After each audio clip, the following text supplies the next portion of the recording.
And the part that should terrify Drake in the game is not Kendrick Lamar hearing no breaks.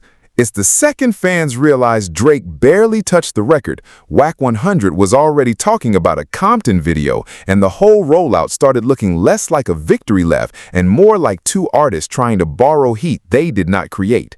That is the first thing people are getting wrong here. A lot of people click this story thinking Kendrick just got put on the clock. I think the opposite happened. I think the game may have put his own credibility on the clock. Drake may have put his own aura on the clock. And the media hype squad around both of them may have exposed the exact machine they use to make weak moments sound bigger than they are. Because when a song is supposed to feel like a warning shot, but the biggest questions are why Drake only gave you a 2-word cameo, why the visuals feel like GNX bait, and why the rumored location matters more than the music, then this is not just rap anymore. This is performance, branding, and panic. Personally, that hits to rears and egos right now. Culturally, it tells you who still thinks geography can replace bars. And at the industry level, when we get to why that missing verse matters more than the diss itself, the whole thing flips into something the stans are really not going to like. Does everybody understand how strange that already sounds? Drop your thoughts in the comments, hit like and subscribe. Let's get into it. On the surface, the story sounds simple. The game drops a project, people immediately start circling lines that feel aimed at Kendrick Lamar. Drake is attached to no breaks, and now everybody wants to act like some giant West Coast pressure campaign just got launched. But the second you slow down and actually look at what is happening, the contradictions start stacking up fast. On one side, you have bars and imagery that people online are reading as obvious little jabs, little nudges, little you-know-who-I'm-talking-about moments. On the other side, you also have the game saying he and the boogeyman supposedly have no issue. So which is it? Is this smoke, or is this another one of those flip-flop performances where the name drop general wants the attention of conflict without the full consequences of standing in it? And that is why this matters right now. We're not talking about some random week in rap where two veterans are just stirring the pot for fun. This is happening after Kendrick's whole position in the culture got even bigger, not smaller. He became the guy whose silence still moves conversation, the guy who does not have to run around reminding people he matters because the room tells on itself every time his name comes up. Meanwhile, Drake is still living under a microscope where every move gets read through the aftermath of that battle, and the game has a long history of trying to insert himself into major moments by attaching his energy to bigger narratives. So when those two names appear together around Kendrick-adjacent controversy, people are not crazy for paying attention. The question is whether they are paying attention to strength or to desperation. Then you add the Los Angeles and Compton angle, and now the whole thing gets bigger than just a song, because Compton is not a random backdrop you throw into a video like a rented prop and expect people not to understand the symbolism. A rumored shoot there, especially with Drake attached, even loosely, immediately becomes a statement whether you meant it that way or not. It becomes a conversation about who gets to plant a flag where, who is aligning with whom, and whether this is real movement or just rollout theater dressed up as danger. That is why a lot of fans are reacting to the setup, not only the record. And then there's Whack 100 tossing in the extra grenade, reportedly claiming the game and Kendrick could be in the studio in a matter of days. Now, I want to be clear, that kind of claim should always be treated carefully unless it is confirmed, but even the rumor itself matters because it tells you exactly what kind of attention economy this story is living in. Contradiction is the fuel. Confusion is the fuel. They're dissing, but maybe they'll work together. It's smoke, but maybe it's business. It's a statement, but maybe it's trolling. That is what keeps people glued.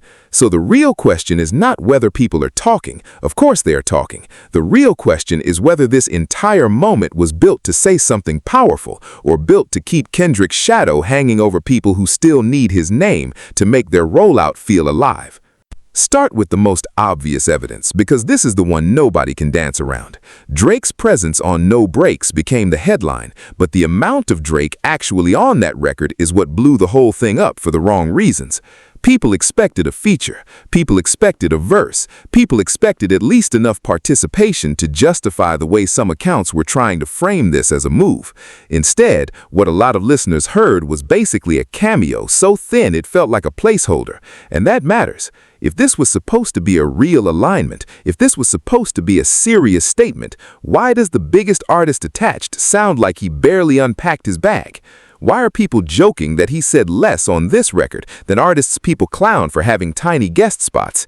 You can't sell "The Cavalry Has Arrived" and then pull up with 2 words and a ghost of a presence. That's not pressure, that's branding.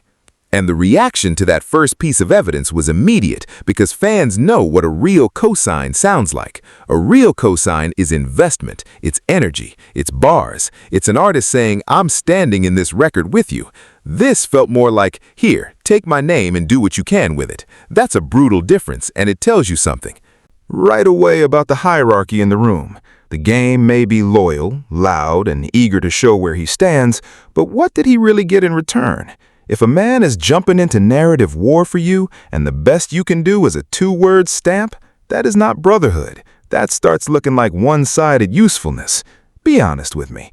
If Kendrick really rocks with a record, does he show up like that, or does he actually do the job? That contrast hurt this rollout more than any diss line did. The second visible piece of evidence is the visual and lyrical bait around Kendrick. People online instantly started comparing the cover energy in some of the bars to Kendrick-related imagery, especially the GNX chatter. Now, to be fair, not every car reference is automatically a diss.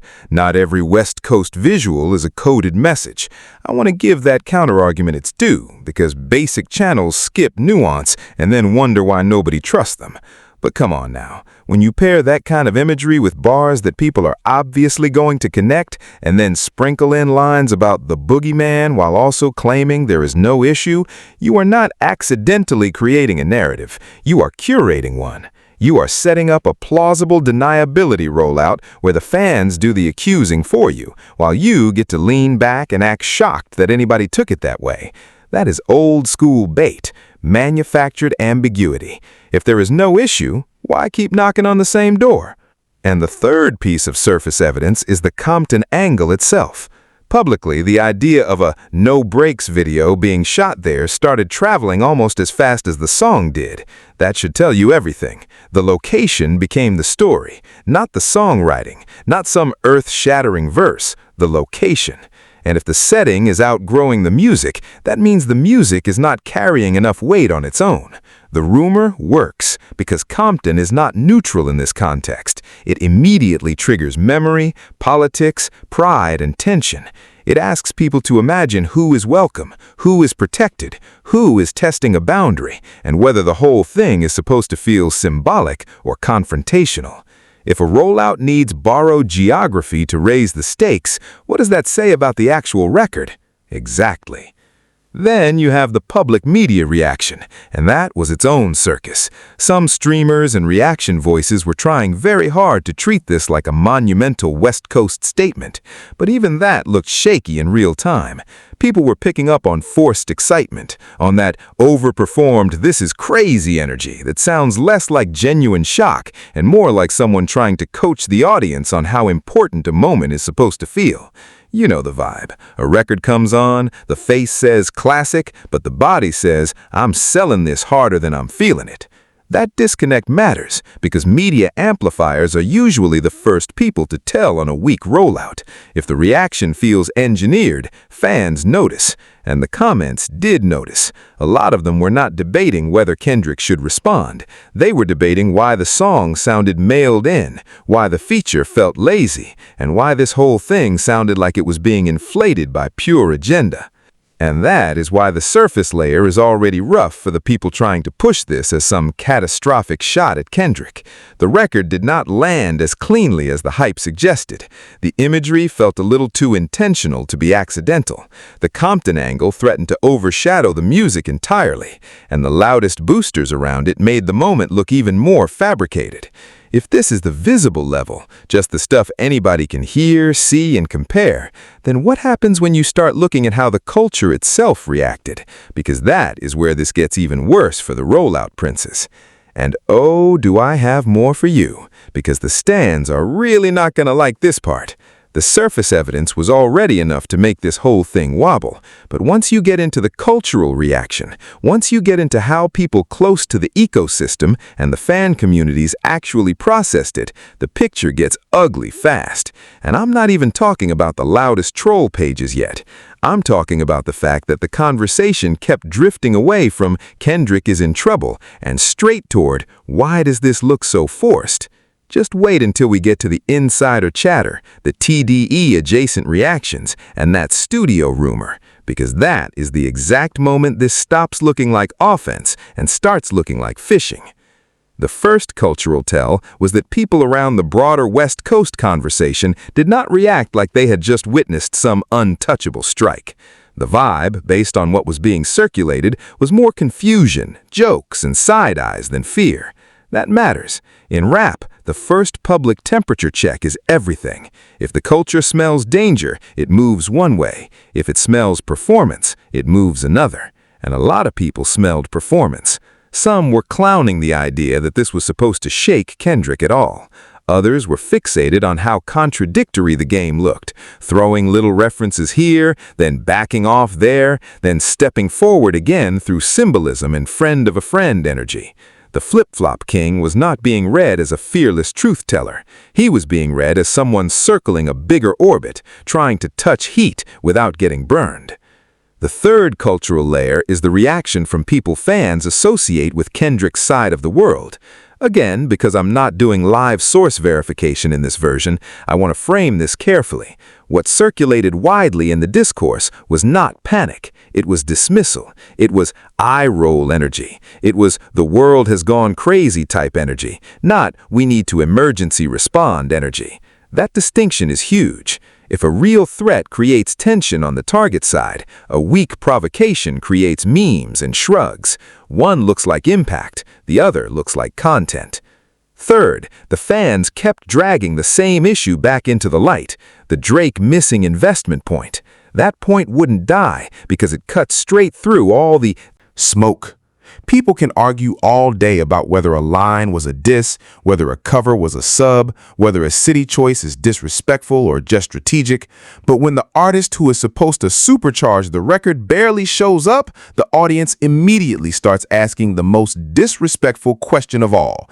If even he did not fully commit, why should we?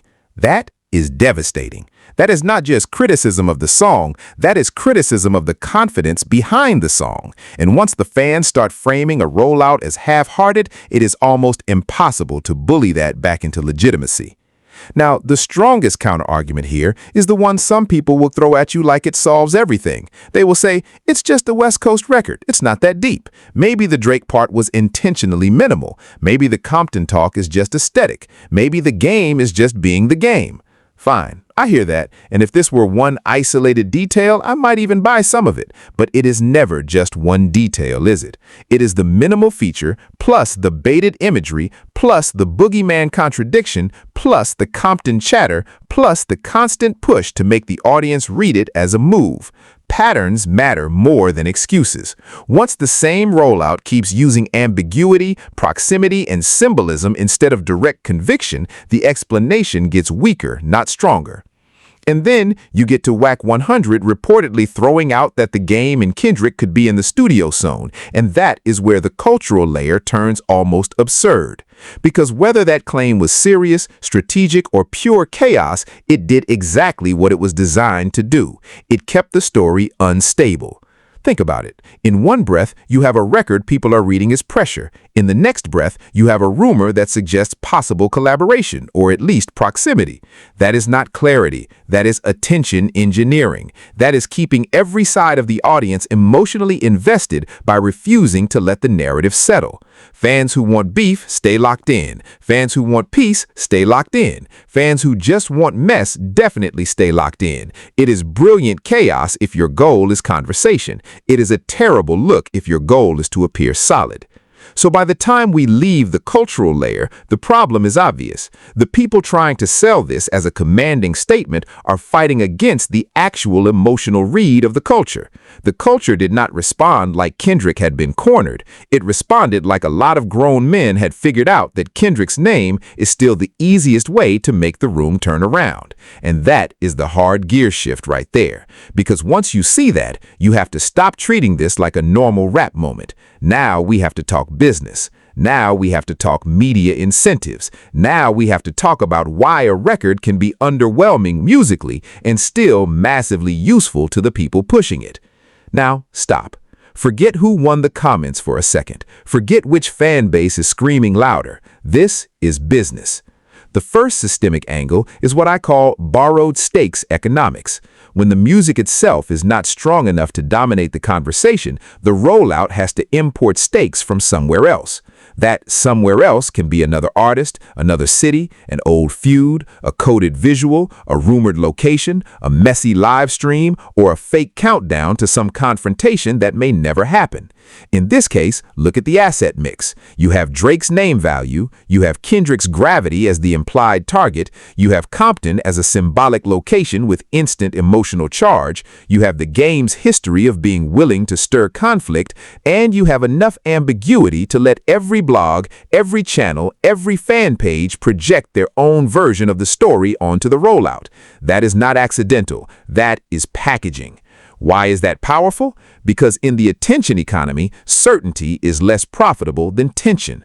A direct statement ends the argument too quickly. A layered maybe keeps people refreshing. Was that a diss? Will the video really happen? Will Drake actually show? Was the feature always this short? Is Kendrick going to say something? Every one of those questions is a monetizable unit. Every thumbnail gets built on it. Every reaction stream gets built on it. Every fan ward gets built on it. And the most cynical part is that the song doesn't even have to be elite. It just has to be provocative enough to trigger speculation. That is why weak songs can still generate huge discourse.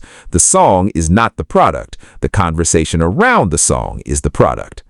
The second systemic angle is proxy warfare, and this is where the Drake's tiny involvement becomes incredibly important. A full, direct, high-energy Drake verse would have created high upside, sure, but it also would have created real liability. It would have demanded a firmer reading. It would have committed him. It would have put his own reputation directly on the line in a new round of lyrical scrutiny. A minimal cameo, on the other hand, is genius if your goal is low-risk relevance. You get the headline, you get the fan base reaction, you get the opposition activated, you get your allies and media surrogates screaming that something huge just happened, but if the record falls flat, if the room laughs, if the target never responds, you can always act like it was never that serious. That is not battle energy. That is risk-managed branding. And the game's role in that structure is also obvious. He becomes the delivery vehicle. He's the one who absorbs more of the cultural backlash because he's the face on the record, the one taking the visible stance, the one leaning into the local symbolism. Drake gets name value extraction without equal exposure. That is why the missing verse matters so much. It suggests an imbalance in confidence and leverage. One man needed a headline. The other man needed a Drake association. So what do they manufacture together? A moment that sounds bigger in discourse than it does in the headphones. If you've watched this channel long enough, you've heard me say This before. When rollout mechanics are doing more work than the bars are not winning. Then you add the media machine. This is where the court streamer energy comes in. Streamers, gossip pages, commentary channels, and fan accounts are rewarded for escalation, not moderation. Nobody gets algorithm love for saying, yeah, this is kind of undercooked. Let's revisit in a week. They get rewarded for urgency, for crisis, for pretending every little jab is a seismic event. So if a controversial West Coast record with Drake's name attached drops during a hot post-beef era, the incentive is to inflate immediately. Some voices would genuinely believe the hype. Others will knowingly perform it because they understand the metrics. Either way, the effect is the same. The audience gets pushed toward a stronger emotional interpretation than the art itself may deserve. That is how manufactured narratives become sticky. And this is also why the Compton video rumor is such an efficient promotional tool. A music video is not just a visual anymore. It is a second content wave. It is another cycle of speculation, another set of reaction clips, another chance for people to argue about who is being provocative, who is being strategic, who is being reckless, who is being protected. If Drake is physically there, that becomes a story. If he is not there, that becomes a story. If Kendrick ignores it, that becomes a story. If somebody close to Kendrick posts a cryptic response, that becomes a story. This is what I mean when I say the system rewards instability. The more unresolved variables in the rollout, the more everybody eats. So the deep analysis leads to one very uncomfortable conclusion for the people trying to call this a win. No Breaks does not primarily function like a diss record. It functions like an attention device. It is an engineered object built to convert ambiguity into coverage. The song, the cameo, the visuals, the city talk, the live stream chatter, the rumored studio angle, all of it works together less like pure art and more like a coordinated attempt to keep Kendrick's gravity in the room while minimizing the direct accountability of standing in front of him. And once you see that, the entire moment stops looking dominant and starts looking dependent. Which brings us to the truth bomb, because this is the part a lot of fans are going to hate. The most damaging truth here is not that the game dissed Kendrick. It is not that Drake aligned with the game. It is that this whole moment strongly suggests Kendrick Lamar has become so central to the rap economy that even people trying to position against him still have to build their relevance through his silhouette. That is the reveal. That is the whole thing. Think about how brutal that actually is. If No Breaks were truly strong enough to stand on its own as a moment, the song would be the center. Instead, the center keeps sliding back to Kendrick. The rumored tension is about Kendrick. The symbolism is about Kendrick. The possible Compton provocation is meaningful because of Kendrick. The speculation about studio sessions is meaningful because of Kendrick. Even the audience anger and defense cycles are being organized around Kendrick. So who is really powering the moment? Not the people holding the microphone, the person being used as the gravitational field around it. That is devastating. And Drake's missing verse makes that truth even harsher, because what it suggests, at least to me, is that he wanted the temperature of the headline without the full cost of authorship. He wanted association without equal exposure, allegedly. If the goal were truly to make a forceful statement, you would hear force, you would hear commitment, you would hear a feature that sounds like somebody understands the stakes of their own move. Instead, what many fans heard was a low liability signature on someone else's confrontation.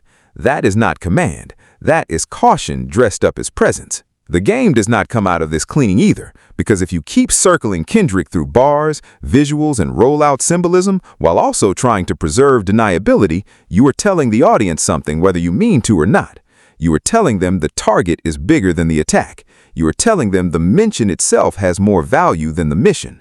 You are telling them that attaching yourself to the boogeyman's shadow is still one of the fastest ways to make people look at you. And that is why the whole thing feels more desperate than dangerous. Not because the game cannot rap, he can. Not because Drake cannot move numbers, he can. But because this specific move feels engineered around proximity to power, not ownership of power. The cultural consequence is ugly too. It teaches fans to confuse symbolic trolling with substantive dominance. It teaches people that a city mention, a coded visual, or a strategically timed rumor can substitute for complete artistic conviction. And the industry consequence is even worse, because it rewards more of this behavior, more half-committed features, more maybe it's smoke, maybe it's not bait, more media inflation, more argument over architecture instead of artistry.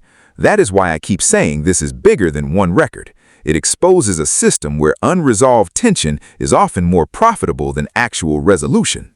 So here's the concise version. No Breaks is not pressure. No Breaks is a stress signal. It is a public sign that Kendrick's name, Kendrick's city associations, and Kendrick's silence still generate enough cultural electricity that other people can plug themselves into it and call that a move.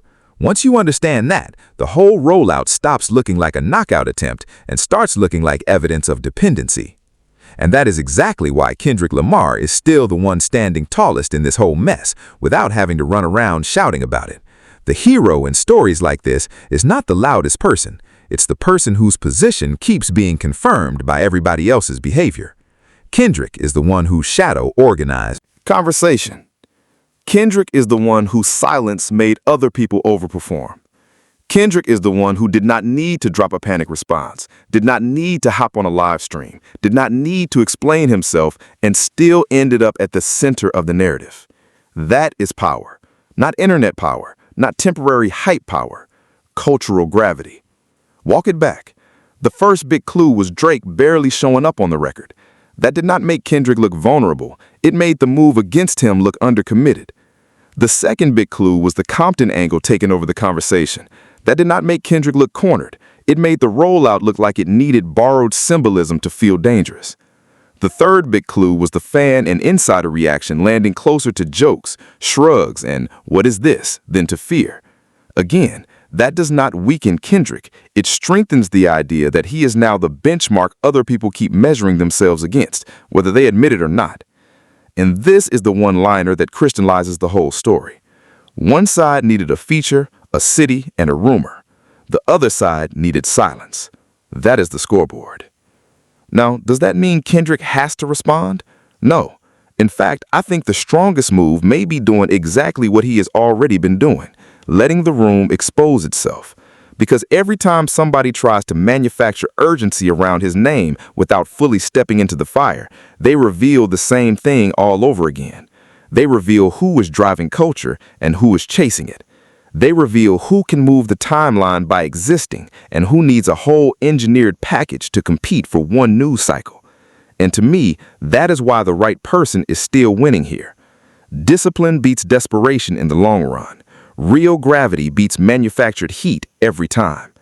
And this is only the start, because the next phase of this story is going to tell us even more than the song did.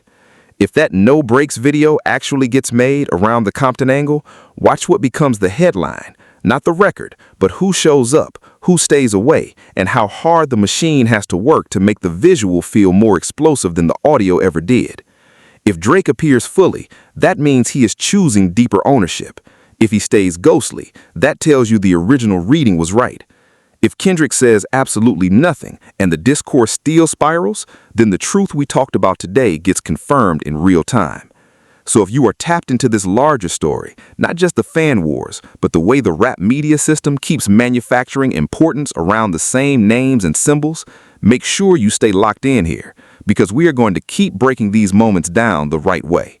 And if you thought this one was revealing, the next video is going to hit even harder, because I want to talk about the real reason Drake keeps using borrowed cosigns, borrowed regions, and borrowed tension after high-profile rap losses. The shock in that one is simple. Some of the biggest moves in modern rap are not power plays at all. They are camouflage. The mystery is who actually benefits when the headlines are louder than the bars. And the payoff is seeing exactly how the machine protects an image long after the room has already changed.